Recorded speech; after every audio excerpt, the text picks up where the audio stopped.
नमो ब्रह्मणे नमः।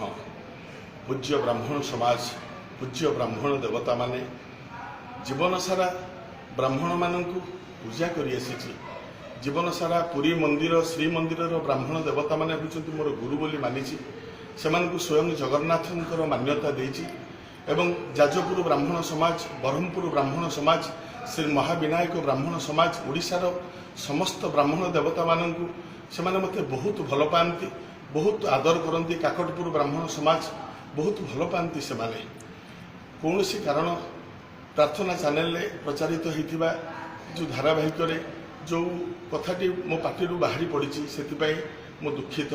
एवं हे मोर ब्राह्मण देवता माने जदि आपण मानकर मन दुख ये मो उपर जदि राग करिसंती, अभिमान करिसंती, अभिशाप दियंतु नाही, मते आशीर्वाद करंतु। कारण मु आपण मानकर वंशधर, मु आपण मानकर जातिर।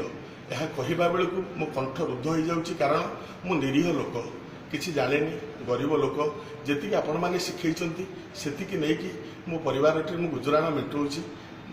आपण मानकु हाथ जोड़ी आपण मानक पाद तले पड़ी मु क्षमा मागुची। हे मोर ब्राह्मण देवता माने मते क्षमा कर दियंतु।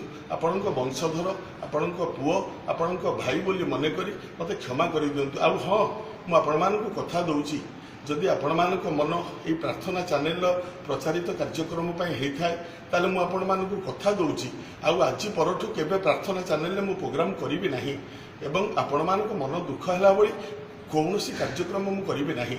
सब अनंत कोटि दंडवत हे मोर ब्राह्मण देवता माने मु आपण मानकर टेक रखिबि। मु आपण मानक ना को केबे तळुकु करिबि नाही।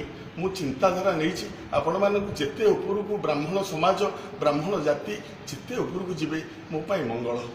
जमा मु निरीह लोक, गरीब लोक, मो सहित एमिति करंतु नहीं। मते आशीर्वाद दियंतु, अभिशाप दियंतु नहीं। आपण मानक पाद तले पड़ी मु कोटि कोटि प्रणाम करूची, कोटि कोटि प्रणाम करूची। मते क्षमा करि दियंतु आज्ञा ब्राह्मण देवता माने, क्षमा करि दियंतु।